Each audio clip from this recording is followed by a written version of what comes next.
Invito por favor al doctor Víctor Hugo Bautista Hernández, moderador del siguiente panel.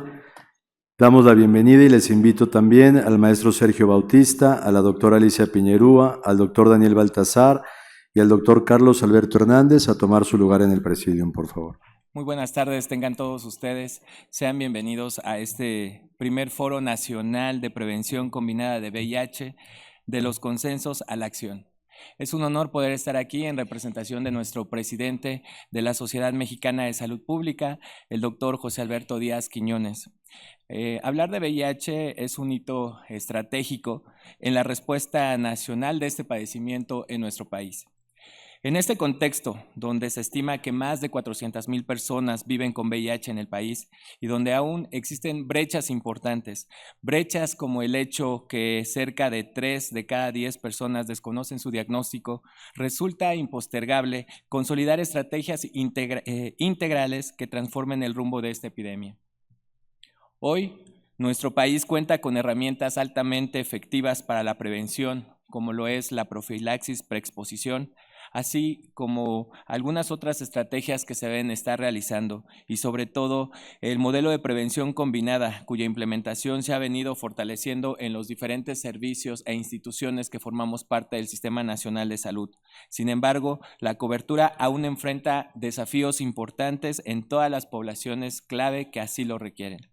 Este foro no solo nos convoca para tener aquí a los principales actores del sector salud, a la academia, la sociedad civil y los organismos internacionales, sino que también articula una visión importante, compartida y sobre todo orientada para que podamos transformar el conocimiento técnico en decisiones operativas, medibles y sostenibles. En un escenario donde cada año se registran miles de nuevas infecciones y donde el acceso oportuno a la prevención sigue siendo desigual, este espacio se posiciona como una plataforma importante, pero sobre todo una plataforma estratégica para acelerar la respuesta nacional. Más allá del diálogo, más allá de la consulta, se trata de construir compromisos, que sean concretos y que impacten directamente en la reducción de nuevas infecciones, el acceso equitativo a las tecnologías como la PrEP y la garantía del tratamiento oportuno para todas las personas que viven con VIH. Iniciamos ahora este panel número 1, donde el componente técnico central de este foro tiene la siguiente pregunta. ¿Qué nos dice la evidencia sobre dónde estamos, hacia dónde vamos y con qué herramientas contamos para alcanzar las metas 2030? Desde la epidemiología, este análisis implica comprender la dinámica actual de la epidemia, también identificar brechas en prevención, diagnóstico y tratamiento, pero sobre todo traducir los datos en decisiones que puedan maximizarse, impactando así de manera positiva a la salud pública. Es por ello que contamos en este panel con 4 especialistas de primer nivel, quienes han sido protagonistas en la construcción sobre la ruta nacional y sobre todo sobre la generación de consensos técnicos que hoy orientan la respuesta de VIH en nuestro país. Vamos a presentar a estos panelistas que integran este primer módulo, en donde contamos con el maestro Sergio Bautista, que es un referente en análisis estratégico de políticas públicas en VIH, con experiencia en prevención combinada y fortalecimiento en sistemas de información para la toma de decisiones. Se encuentra también con nosotros la doctora Alicia Piñerúa, destacada por su liderazgo en investigación clínica y epidemiológica, particularmente en intervenciones preventivas, innovadoras y sobre todo con impacto poblacional. Se encuentra con nosotros también el doctor Daniel Baltasar, quien es especialista en modelación epidemiológica y evaluación de programas, cuyas aportaciones han sido clave para proyectar escenarios y alinear estrategias internacionales. De igual manera, el doctor Carlos Alberto Hernández, con una amplia experiencia en la implementación operativa de programas de VIH, enfocado en la integración de servicios y acceso efectivo a la atención. La dinámica que vamos a explicarle a los panelistas es la siguiente. Cada uno de ustedes cuenta entre 8 a 10 minutos para su intervención y se les estará indicando ya al final del tiempo para que no sobrepasemos estos minutos establecidos. Y pues sin mayor preámbulo, démosle la bienvenida al maestro Sergio Bautista. Adelante.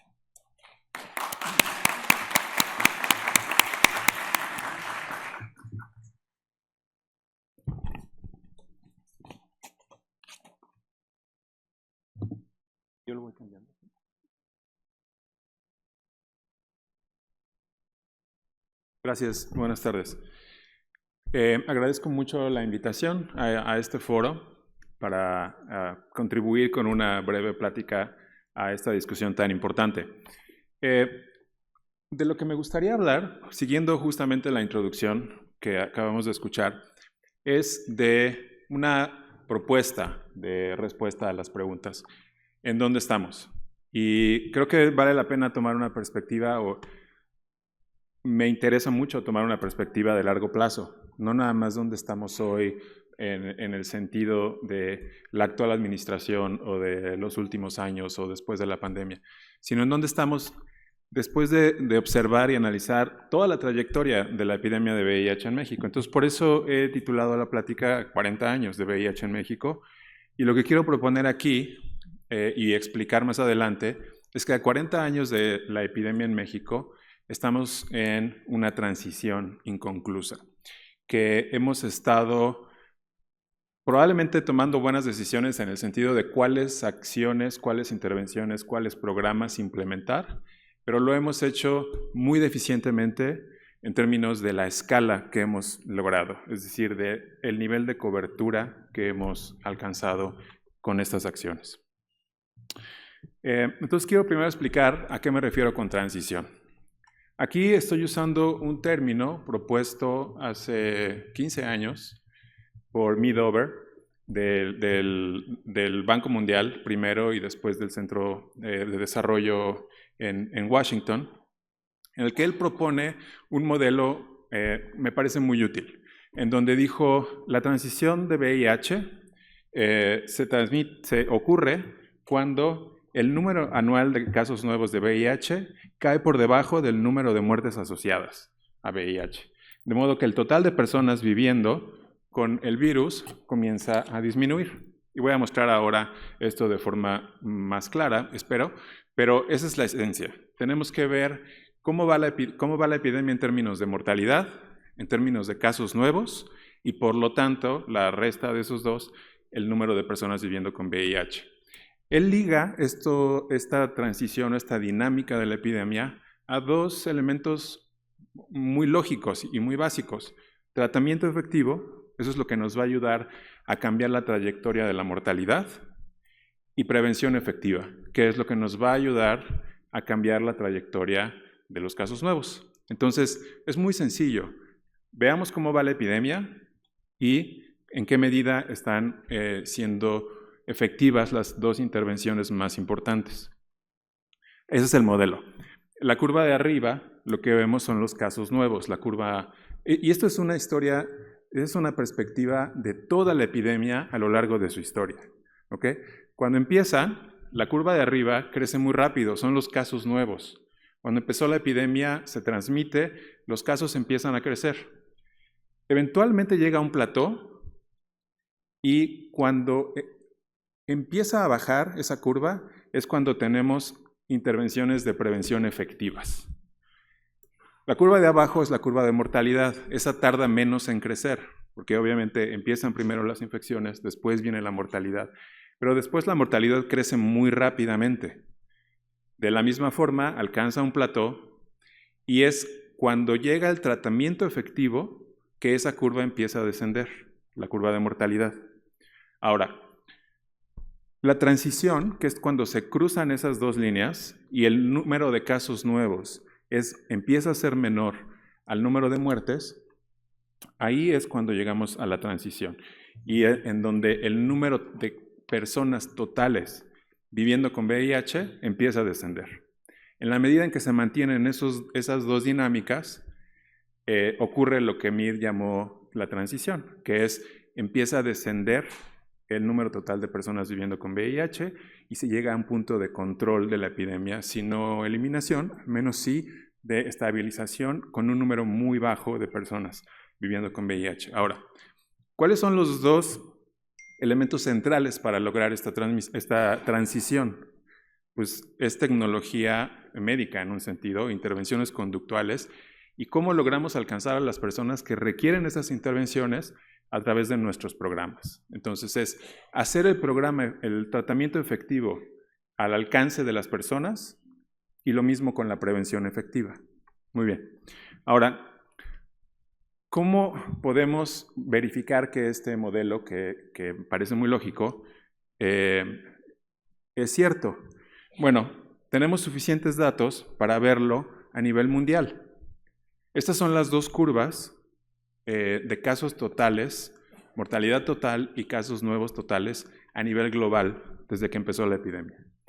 Y lo que podemos ver es que las curvas se parecen mucho, que efectivamente la incidencia, los casos nuevos crecieron, llegaron a un plató, empezaron a descender, y lo mismo con la mortalidad. Y no solo eso, podemos ver los momentos en los que ocurren estos cambios. Y estos momentos están ligados a hitos históricos en la lucha contra el VIH a nivel global.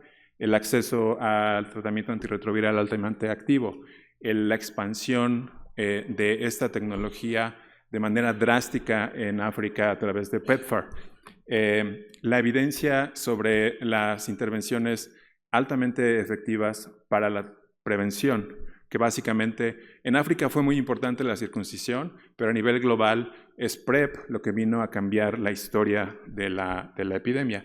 Además de algo que no sabíamos al principio, no sabíamos hace 15 años que Mead propuso esto, pero lo sabemos ahora, que es el efecto preventivo del tratamiento, que es otro elemento que nos permite ayudar, que nos permite bajar la incidencia o el número de casos nuevos. Entonces, así estamos a nivel global, no se han cruzado las curvas, pero se ven muy bien, las dos tendencias se ven bastante bien, como lo predice el modelo. Muy bien. Ahora, eso es nada más para mostrárselos una sobre otra. La de arriba es el modelo teórico y la de abajo es cómo se ve la realidad a nivel global. Se ven muy bien. Ahora, ¿cómo vamos en México? México siguió básicamente el mismo guión en el sentido de empezar con el tratamiento activo, altamente activo. De hecho, fuimos pioneros porque desde el 2003 el tratamiento antirretroviral altamente activo es gratuito y universal en México. Y se garantizó la cobertura de tratamiento para todas las personas que lo necesitaran desde ese año. Fuimos de los primeros países que hizo una política de ese tipo. Ahora, lo que vemos en las curvas es que a pesar de que, como dije, seguimos el mismo guión, implementamos las estrategias que estuvieron disponibles a nivel global, las curvas no se parecen nada a lo que predeciría el modelo. Los casos y las muertes no siguieron la trayectoria, y lo que es para mí más trágico es que, si ustedes ven, parecería que después del 2003, 2004, 2005, sí, la curva de incidencia empezó a disminuir, o la curva de casos nuevos, pero después algo pasó alrededor del 2012, 2013, y la curva volvió a crecer, y desde entonces ha seguido creciendo. Entonces, no nada más no hemos logrado el plató en la curva de casos nuevos, lo logramos, pero lo revertimos. Y la curva de mortalidad, de acuerdo a los datos que tenemos, nunca ha empezado a descender, a pesar de que tenemos tratamiento para todos, gratuito, garantizado. Así es como se ven los datos en México. Y nada más para comparar, con la curva a nivel global, o con las curvas a nivel global. Son historias muy diferentes. A pesar de que, número uno, hemos implementado las mismas estrategias, hemos tenido alcance a la misma tecnología, y número dos, incluso en algunos casos fuimos pioneros en la implementación de estas tecnologías a nivel global. Es muy distinta la historia que se ve. Ahora, si hemos hecho lo que digo, ¿por qué la epidemia no muestra signos de transitar a la eliminación o al descenso? Bueno, lo que yo quiero proponerles es que no hemos alcanzado el número de personas necesarias para cambiar la trayectoria de la epidemia. Que sí le damos tratamiento a las personas que llegan, en la etapa que llegan, y sí, en teoría, PrEP es ahora un programa a partir de 2023, público, garantizado para las personas que llegan, que lo solicitan.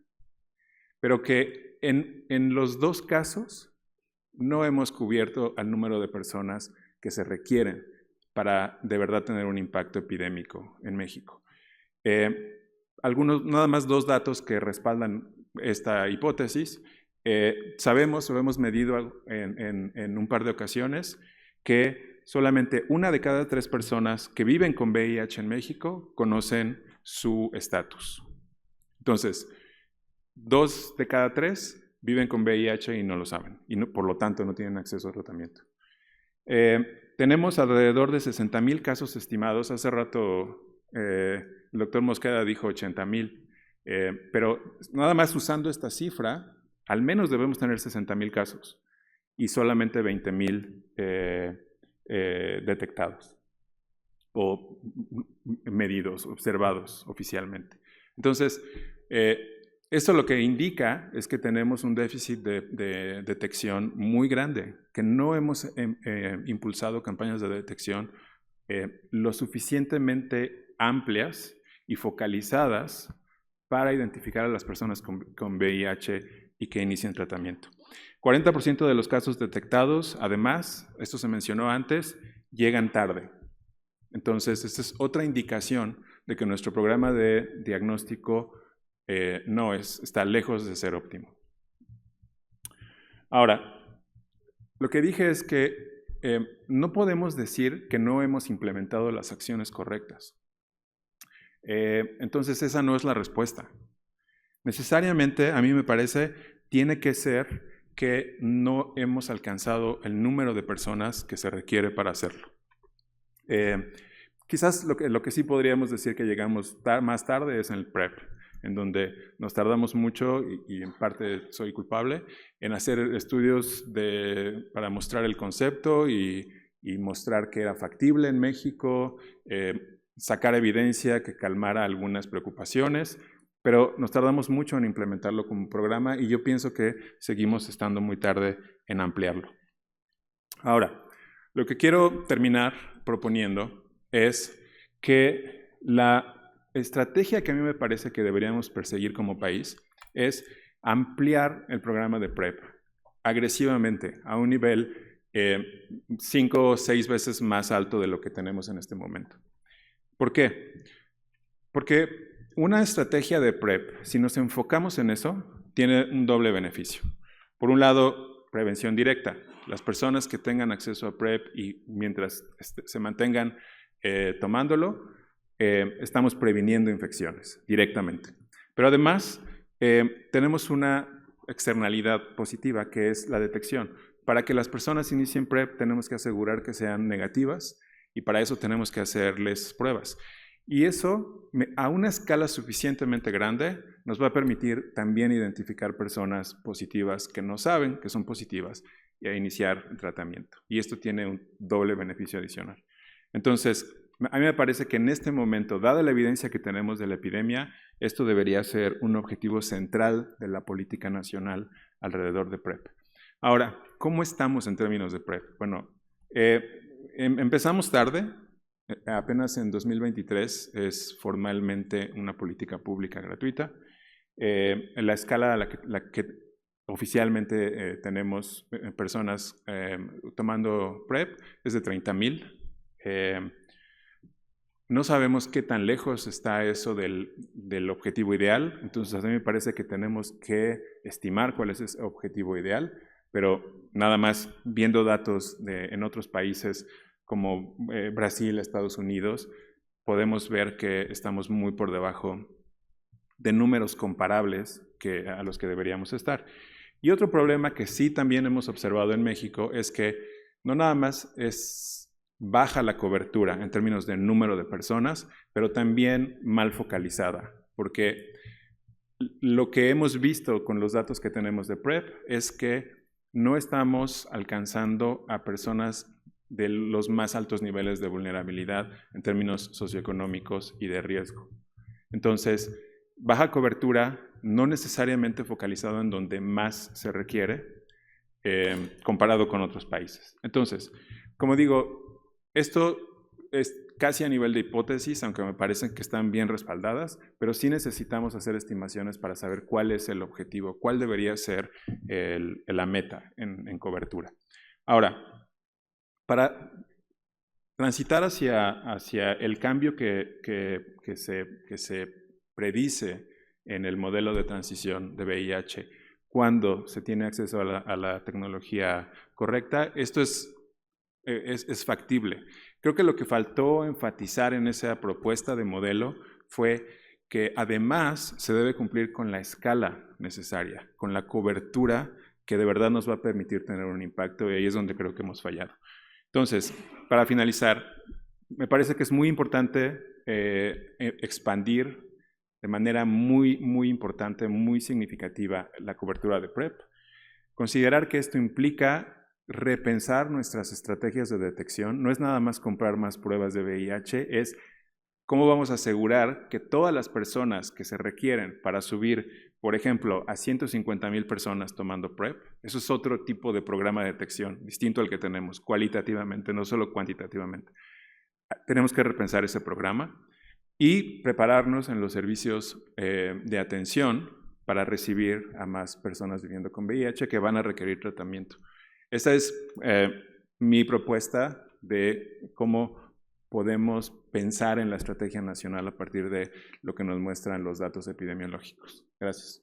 Agradecemos la valiosa participación del maestro Sergio Bautista y sin más preámbulo damos paso a la doctora Alicia Piñeira, que nos dará su participación.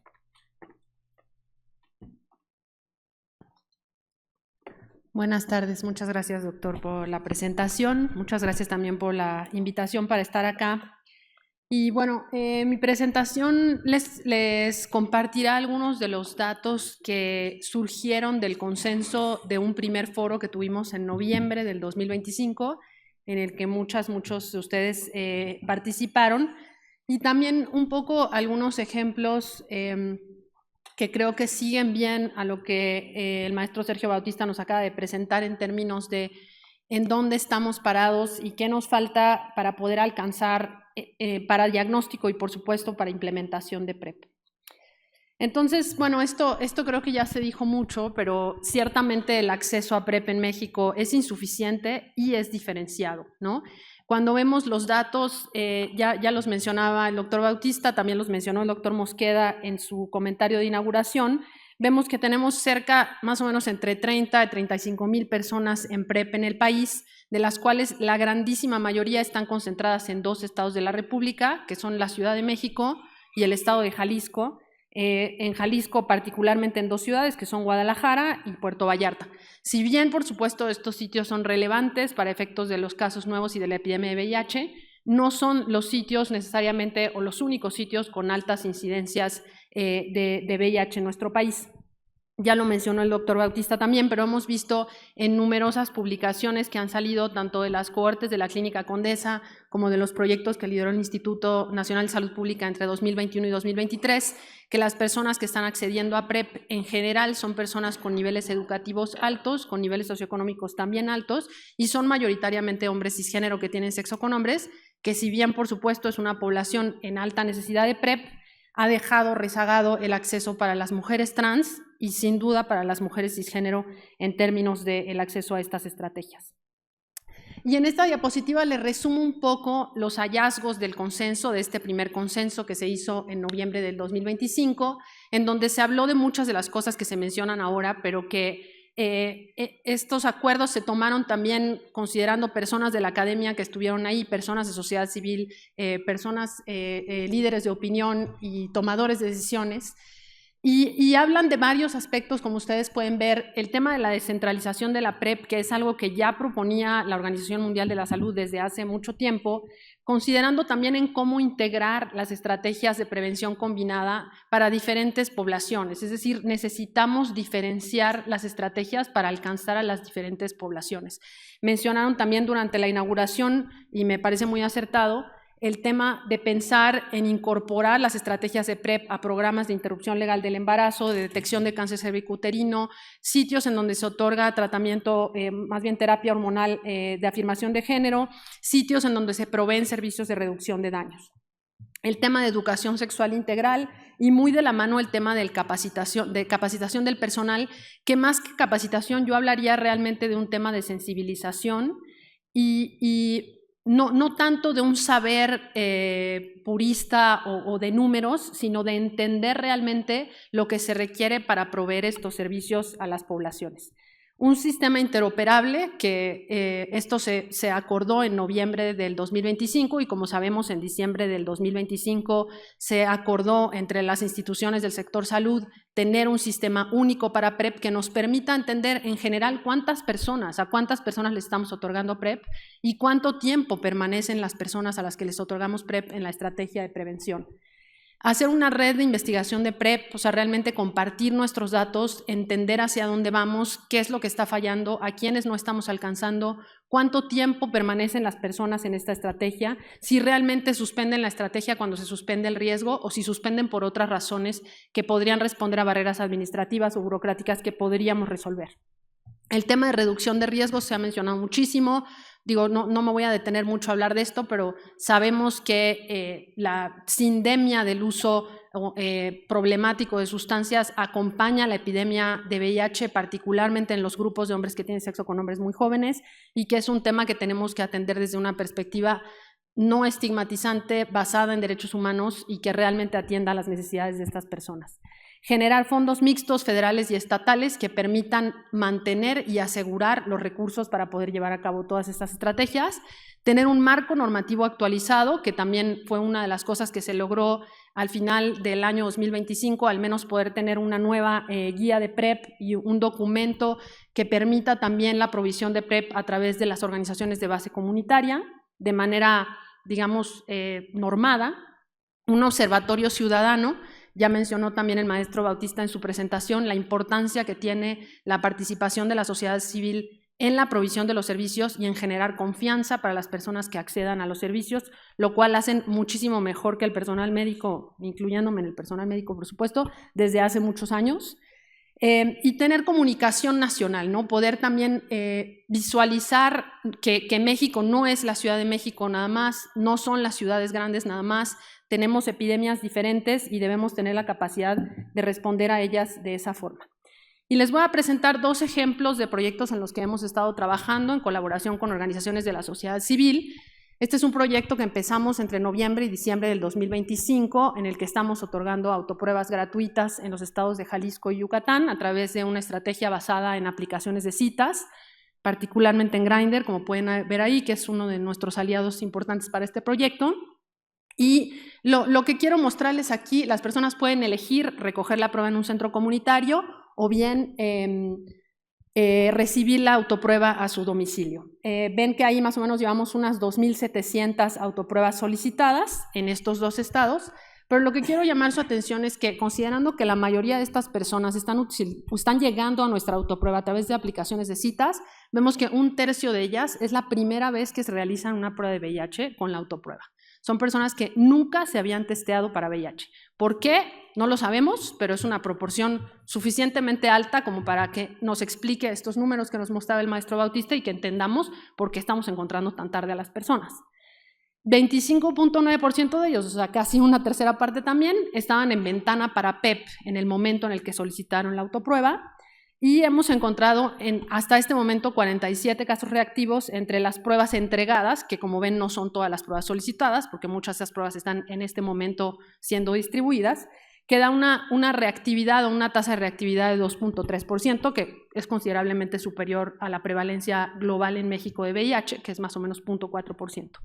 Y quiero también llamar su atención abajo la información que hemos obtenido sobre si conocen la PrEP, si usan la PrEP ahorita, si han usado PrEP alguna vez y si les interesaría usar PrEP. Y lo que pueden ver acá es la gran mayoría han oído de PrEP, 4% son usuarios de PrEP y están en ventana para PEP. O sea, no están en ventana para PEP, pero usan PrEP. La mayoría no usan PrEP. 12% han usado PrEP alguna vez en su vida y 84.3% dijeron que sí les interesaría usar PrEP. Recientemente incluimos una nueva pregunta que no teníamos, confieso, en nuestra plataforma original para tratar de entender por qué si hay tantos a los que les interesa, tan poquitos usan, ¿no? ¿Por qué tenemos esa diferencia abismal entre el uso actual y la proporción de los que dicen que les interesaría usarlo? Estos datos corresponden solo a 553 usuarios, que es como una quinta parte de nuestra muestra, pero fíjense en las barras de hasta abajo. En primer lugar, no creo estar en riesgo de adquirir VIH, esa es la primera respuesta. La segunda es, me preocupan los efectos secundarios. Y la tercera es, no sé dónde adquirirlo.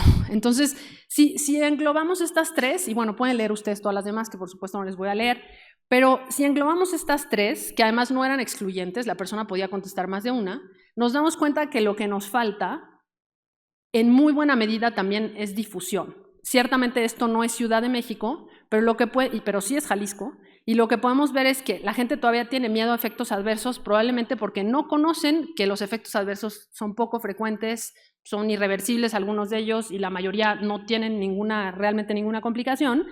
Y el tema también del riesgo, ¿no? O sea, también vemos que es una proporción, estamos encontrando casos reactivos de VIH, personas que nunca se habían testeado para VIH, que están usando aplicaciones de citas, que están en periodo de ventana para PEP, pero que no perciben que están en riesgo de adquirir infección por VIH.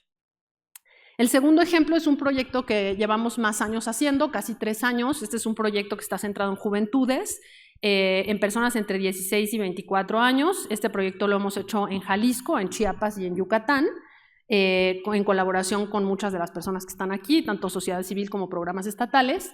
Y este incluye hombres cisgénero que tienen sexo con hombres solamente entre 16 y 24 años, y pueden ver que la proporción aquí de los que nunca se habían hecho la prueba es 12 puntos porcentuales por arriba de lo que les mostré de los usuarios de autoprueba, es decir, 42% de estas personas nunca se habían hecho una prueba de VIH, e hicimos un cálculo para ver cuánto tiempo pasa entre el debut sexual de estas personas y su primera prueba de VIH, y ahí pueden ver que son 53 meses. O sea, nos tardamos más de 4 años en ofertarle una prueba de VIH a un adolescente gay en estos 3 estados de la República. La reactividad a VIH es 7.4%, o sea, claramente una población de alta prevalencia de VIH o de alta reactividad, y la positividad para sífilis es de 8.2%, y de nuevo, usuarios de PrEP son 7.4%, con un interés de por arriba del 40% para su uso, pero que al final no concreta en que estas personas estén accediendo a los servicios. Puede ser por las mismas razones que les mostré antes o no, porque en esta encuesta no hemos evaluado esto. ¿Hacia dónde avanzar? Algunos de los modelajes que se hicieron como parte del foro de noviembre del 2025 mostraban que podríamos ahorrarnos 13,000 infecciones con el acceso incrementado a PrEP, pensando que de acuerdo a los datos de ENDISEC tendríamos más o menos 2.5 millones de personas que podrían ser candidatas a utilizarlo. Por supuesto que estamos lejísimos de eso, pero abajo muestro un poco... Ya decía el maestro Bautista, entender un poco cuántas personas necesitamos tener en PrEP, qué estimación tenemos, al menos de acuerdo a las metas de ONUCIDA, de tener 3 personas por cada diagnóstico nuevo diagnosticado. Si a eso contamos que estamos hablando de que nos faltan un montón de personas que tienen diagnóstico que no estamos alcanzando. Entonces, solamente para un poco ponerlo en visuales, estamos aún lejos de alcanzar a las 3 personas por diagnóstico encontrado, sin pensar en que en realidad esas no son todos los casos nuevos de VIH que tenemos en el país. Focalizar estrategias, pensar también en estrategias para estados con muy altas incidencias en México, por lo menos que 4 de cada 10 de estas personas en riesgo inicien PrEP, y por supuesto lograr la colaboración. Parte de estos esfuerzos pretenden que tanto organizaciones de sociedad civil o sociedad civil organizada, academia y por supuesto tomadores de decisiones podamos alcanzar las metas de PrEP. Y bueno, quiero cerrar nada más, muchas de estas cosas se han dicho y se dijeron durante la inauguración. Por supuesto requerimos acciones coordinadas, necesitamos trabajar juntos, nadie tiene, ya lo dijo el doctor Mosqueda, las estrategias individualizadas normalmente no son exitosas. Me parece que los datos que nosotros hemos encontrado en estos proyectos sí resaltan el tema de que no hay suficiente difusión. Tenemos un grupo importante de personas que todavía no saben cómo acceder o tienen miedo a unos efectos adversos que son en buena medida parte de un desconocimiento sobre las estrategias. Tomar lecciones aprendidas, también lo mencionó el maestro Bautista, en contextos similares al mexicano. Y quiero mencionar el caso exitoso de Brasil, resaltando 2 cosas muy importantes que en Brasil han sido fundamentales. Un sistema único de salud y la posibilidad de que el personal de enfermería prescriba PrEP en el país, que ha incrementado de manera muy importante el acceso a PrEP en Brasil en los últimos años. Y por supuesto un sistema confiable que nos permita entender cuántas personas realmente estamos alcanzando y cuánto tiempo están permaneciendo en estas estrategias de prevención. Muchas gracias.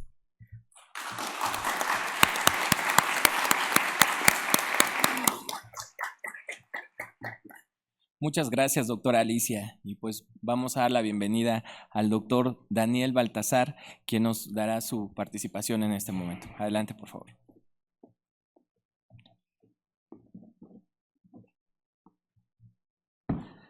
Hola, muy buenas tardes, estimada audiencia, y gracias por la invitación, participantes.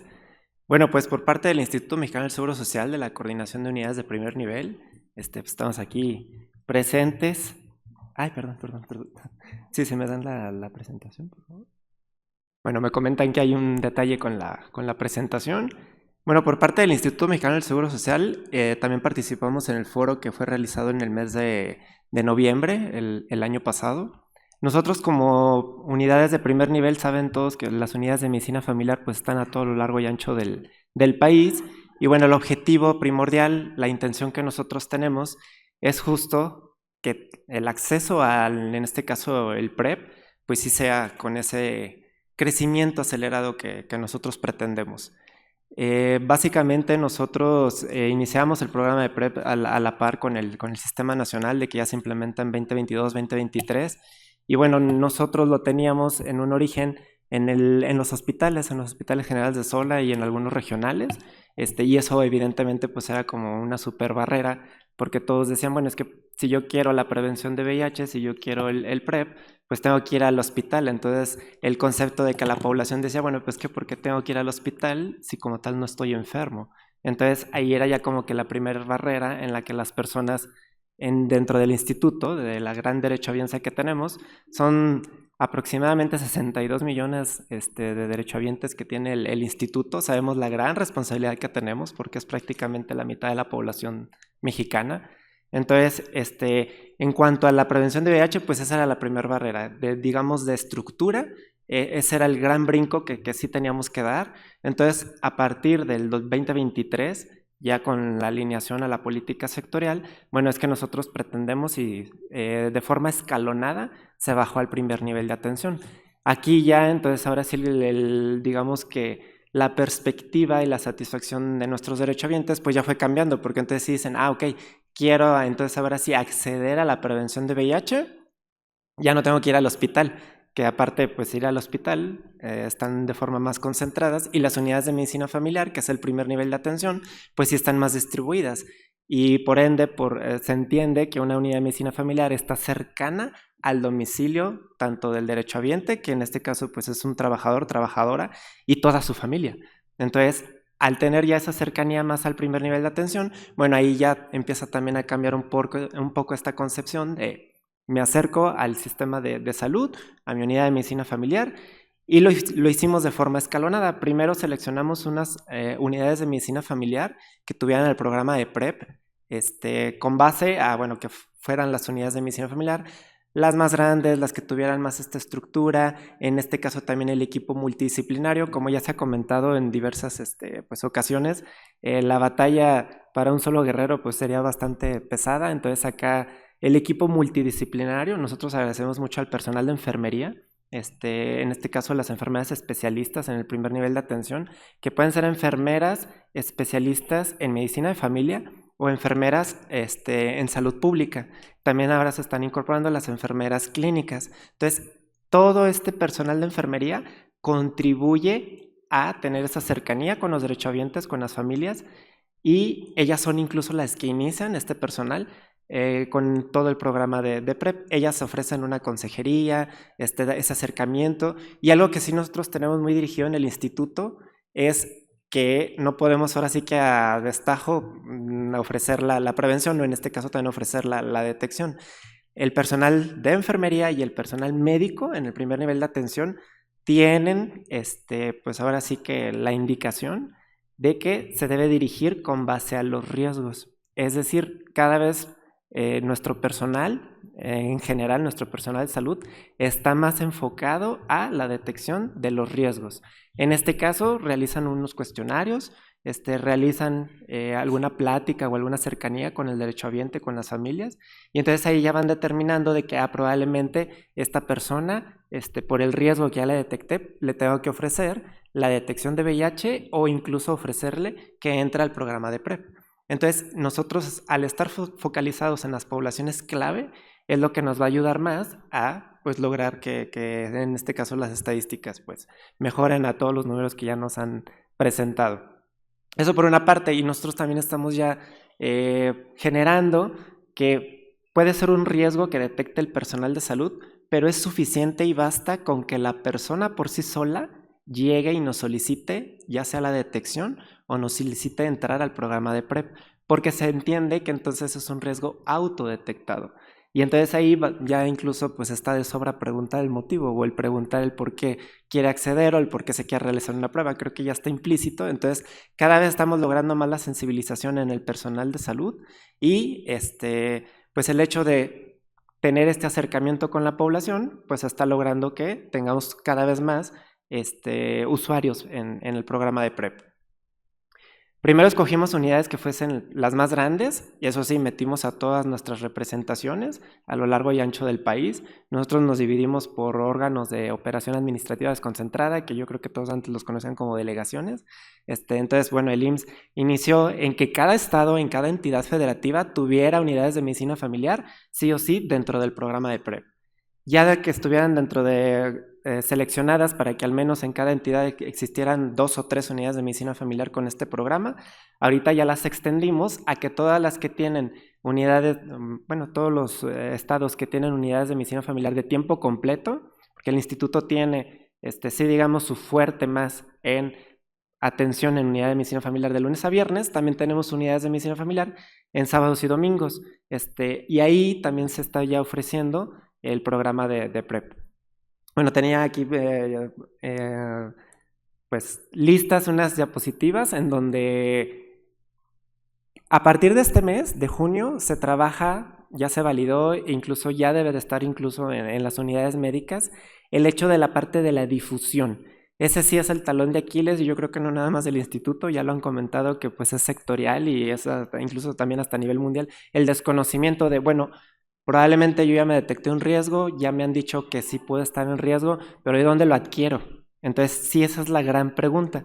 Nosotros ya creamos todo un material en donde ya se distribuyó a las representaciones del IMSS de todo el país, en el que a partir de este mes de junio tienen que colocar unas lonas, cada unidad de medicina familiar que sí tenga el programa de PrEP, y son unas lonas así grandotas con la palomita del IMSS que tiene la pastilla del PrEP, en donde aquí dice, esta unidad tiene el programa PrEP, esta unidad tiene PrEP y PEP. ¿Por qué? Porque el PEP también ya se da en las unidades de medicina familiar del Instituto Mexicano del Seguro Social. Entonces, el hecho de que ya, si alguien pasa por la unidad de medicina familiar, si va a la escuela, si va por los niños, etcétera, al mandado, etcétera, pasan y el hecho de ver la lona, así como ven que hay campaña de vacunación, así como ven que hay campaña de difusión, pues ya van a ver que esa unidad tiene PrEP y PEP. Entonces, eso es súper importante porque sabemos que no hay mejor recomendación que de persona a persona. Entonces, nosotros estamos enfocados a eso es lo que resaltamos del consenso del año pasado, y bueno, en esta ocasión, eso es a lo que está apostando el Instituto Mexicano del Seguro Social, de que prácticamente ahorita ya tenemos más de 500 unidades de medicina familiar que están en el programa de PrEP y PEP, y bueno, ahora el objetivo es esa difusión, incrementar la difusión en el instituto, para que cada vez más sepan que ahí lo pueden adquirir, que es totalmente seguro y es un trabajo multidisciplinario. Participa nuestro personal de enfermería en la identificación de riesgos, en realizar las pruebas. Nuestro personal de enfermería en el módulo Prevenims realiza las pruebas y en 15 minutos se dan los resultados y ahí es donde ya interviene el personal de medicina familiar. Hemos incluso tenido unidades en las que todo esto en 1 hora o 2 horas se logra y la población sale con su frasquito de PrEP. Entonces nosotros queremos hacer eso, sabemos que también las escuelas, las empresas, el estigma, la discriminación, pues son grandes barreras que tenemos, pero bueno, el objetivo es que sigamos trabajando en equipo y por parte del instituto pues sabemos la gran responsabilidad que se tiene y entonces pues vamos a más para allá, ¿no? Para difundir, que se conozca que el instituto tiene este programa, que somos muchos los que estamos involucrados con esto y bueno, la gran responsabilidad que tenemos. Y pues bueno, esta sería la participación del Instituto Mexicano del Seguro Social en este foro. Se agradece la invitación y bueno, un saludo al doctor Ernesto Krug Llamas, que es el coordinador de todas las unidades de primer nivel de atención en el instituto, tanto urbanas, rurales, y pues aquí estamos a la orden. Muchas gracias.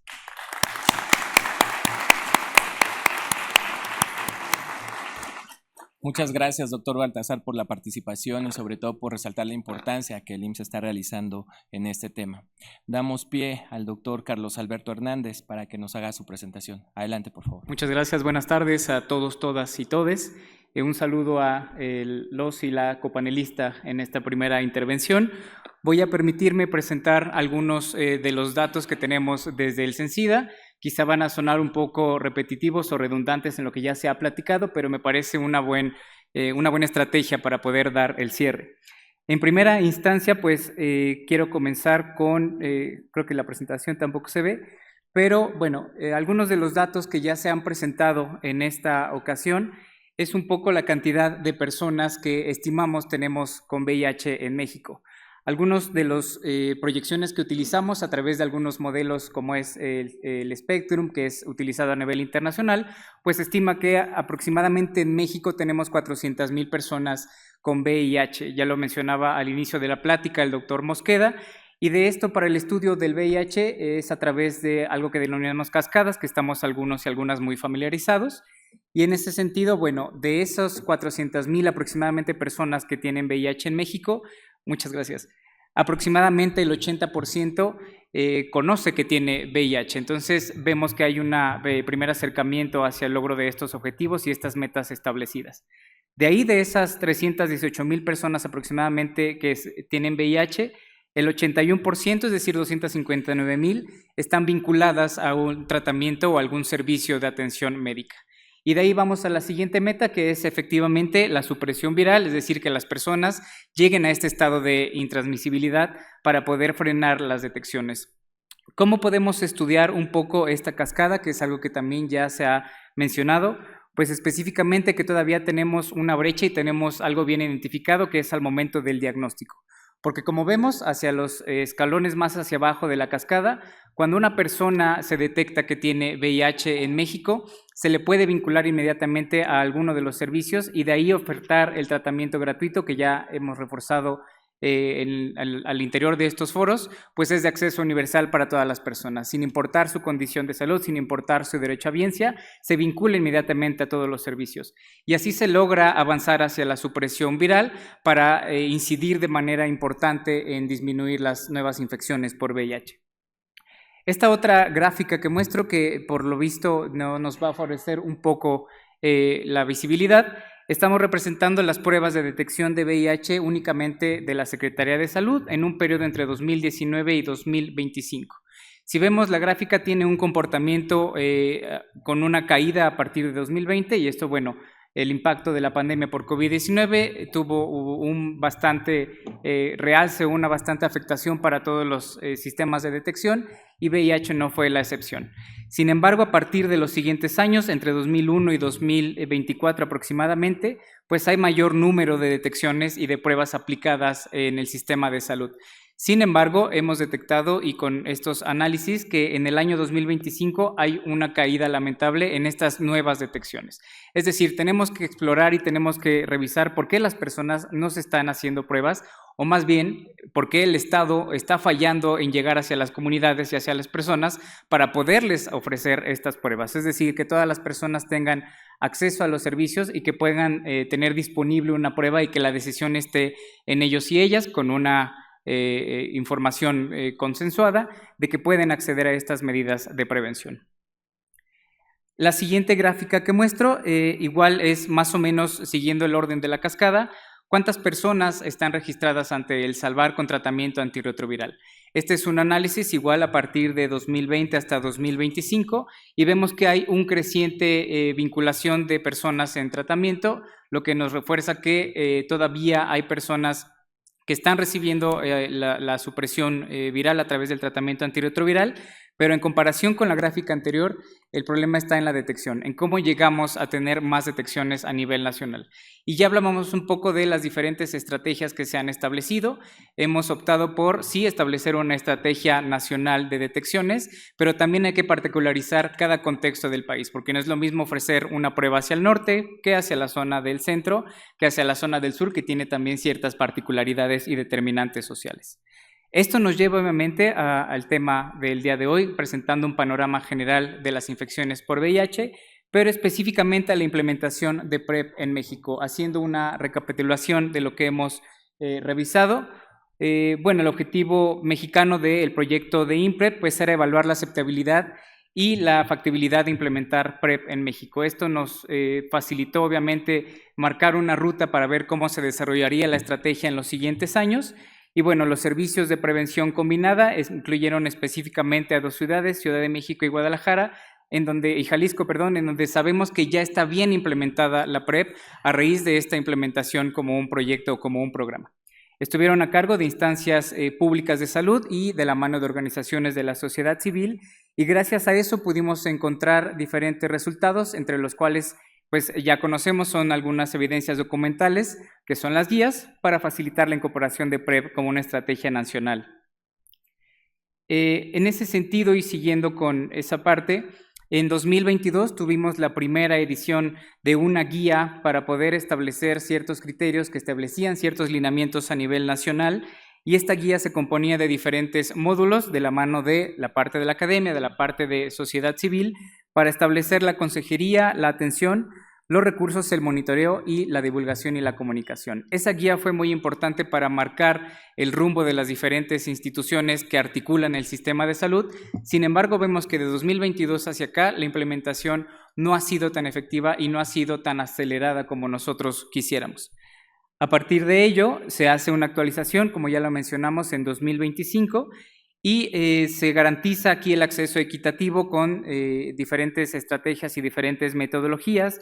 Está más centrada en una PrEP de ofertar a los centros y a los servicios comunitarios, y en tal sentido también se agrega otro documento que es el manual operativo.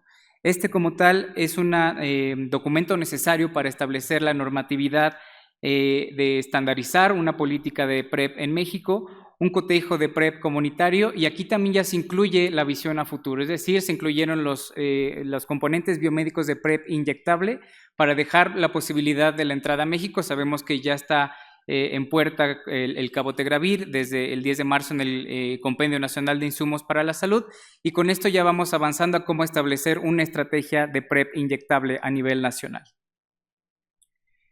Retomando un poco también lo que ya se comentó, avanzando de la parte intersectorial y a través de diferentes convenios, uno celebrado en diciembre del año pasado, pues articula obviamente esta voluntad política de los diferentes componentes del Sistema Nacional de Salud para establecer un intercambio de forma ordenada, transparente y conciliable de los servicios de PrEP en las instituciones de salud. Este documento y este acuerdo marca de una manera muy particular la voluntad y la articulación intersectorial entre todo el sistema de salud. Sin embargo, a partir de ahí se han ido desarrollando los siguientes documentos para favorecer y para tener en cuenta todos estos intercambios de servicios que se van a dar entre las instituciones. Asimismo, como parte de estos acuerdos, a través de la Secretaría de Salud Pública de la Ciudad de México y en colaboración con una donación de la Clínica Especializada Condesa, se articula también un sistema para el monitoreo que se puede implementar a nivel nacional. Estamos hablando del sistema de intervenciones de prevención, que bueno, nos va a dar el registro, el seguimiento, el monitoreo de la política a nivel nacional en todas las estrategias de prevención, tanto PrEP como PEP. En este avance ya hicimos un lanzamiento a nivel nacional en abril de este año a todas las y los responsables de los programas de VIH en el país, y estamos avanzando para que posteriormente pueda implementarse a nivel intersectorial. Este es un reto bastante grande por la interoperabilidad de los diferentes programas en IMSS, en el ISSSTE. Sin embargo, ya está implementado en los diferentes sistemas para que el CIP pues, nos dé cuenta de cuántas personas están vinculadas a estos servicios de prevención combinada, cuántos frascos están otorgando, cuántos registros tenemos de personas que a lo mejor dejan PREP o se vinculan de PEP hacia PREP y pues nos pueda dar un panorama más regional a nivel México para la rendición de cuentas. Un poco de los datos que tenemos actualmente en el Cencida es que, por ejemplo, en 2025, aproximadamente 28,678 recibieron PREP por lo menos una vez durante 2025. Este componente suena un poco extraño, como que al menos una vez, pero estudiar PREP también es muy complejo y muy diferente en las diferentes regiones del país y los comportamientos sexuales que tienen las personas. A lo mejor el día de hoy soy una persona que puede optar por PrEP a demanda, lo utilizo un momento, pero después me quiero cambiar hacia PrEP de toma diaria, o a lo mejor cambian mis comportamientos sexuales, encuentro una pareja estable y dejo PrEP por un momento. Esto tiene que ser muy adaptable hacia las necesidades de las personas, expandir los servicios de prevención combinada y siempre bajo un enfoque de derechos humanos. Para ir cerrando y ajustarme un poco al tiempo, tenemos aquí algunos de los retos bien identificados que ya tenemos para poder trabajar en esta hoja de ruta. Y la primera, pues, son todas estas innovaciones y nuevas tecnologías en los insumos de prevención. Ya lo mencioné, la parte de la posibilidad hacia una PrEP inyectable. La actualización en normativas, uno de ellos son los manuales y otras son algunos protocolos de transferencia que también desde el Cencida se han trabajado para que las personas cuando dejan de trabajar en una institución y se quedan sin seguridad social, sea más fácil la transferencia de estos servicios que sabemos que a través de las quejas que nos llegan diariamente, las personas se quedan sin tratamiento antirretroviral o incluso sin PrEP por esta dificultad que encuentran y estas barreras que se encuentran entre las instituciones. En el mismo orden de ideas, pues el fortalecimiento colectivo, estas alianzas interinstitucionales que hemos estado desarrollando y actualizando para el intercambio de servicios, la participación de sociedad civil, que es un pilar fundamental y que se ha estado repitiendo a lo largo de este foro y que creo que se va a seguir fortaleciendo en los siguientes paneles. La oferta también de capacitación, porque hay que dotar de las herramientas necesarias para nuestro personal de salud, que sepa cuándo otorgar PrEP, cómo ofrecerla, cómo garantizarla y obviamente que cuenten con la mejor sensibilidad para que el tema no sea todavía una parte marcada mucho por el estigma y la discriminación. Los servicios y las redes de atención, fortalecer PrEP en los capacits, en los AES y en las diferentes unidades que tenemos. Y creo que sería todo por parte de mi intervención. Muchísimas gracias. Agradecemos la participación de nuestros 4 expertos en este primer panel de este foro de VIH y a manera de síntesis me permito destacar algunos comentarios que ellos hicieron durante sus ponencias. Primero, un dato que refleja la magnitud del reto. El reto que hoy enfrentamos es una brecha significativa entre el acceso a herramientas de prevención y la necesidad real. Una necesidad real, por ejemplo, que estima la cobertura de PrEP aún muy por debajo de lo requerido frente a las nuevas infecciones, lo que evidencia la urgencia de escalar a intervenciones con mayor rapidez y sobre todo la focalización. 2, un consenso técnico fundamental, el cual ha hecho muchos comentarios aquí dentro de nuestros panelistas, donde la prevención es el pilar importante, la prevención y sobre todo la promoción con educación hacia la población. Esto es un pilar fundamental en el cual nosotros debemos estar interviniendo y sobre todo para poder llegar y alcanzar a mayor parte de la población vulnerable. Y tercero, una pregunta que nos invita a avanzar. Y si ya contamos con la evidencia, las herramientas y una hoja de ruta clara, ¿cómo es que se traduce todo esto en realidad operativa en todos los estados, en todo nuestro país? ¿Qué es lo que está ocurriendo y qué condiciones estructurales tenemos? Con esta reflexión podemos abrir paso para nuestro siguiente foro de paneles que van a estar aquí presentes y agradecemos a cada uno de ustedes el poder haber estado compartiendo con nosotros las experiencias que los panelistas han estado dando. Muchas gracias. Muchísimas gracias, doctor Víctor Hugo Bautista, maestro Sergio Bautista, doctora Alicia Piñerúa, doctor Daniel Baltasar y doctor Carlos Alberto Hernández. Muchas gracias.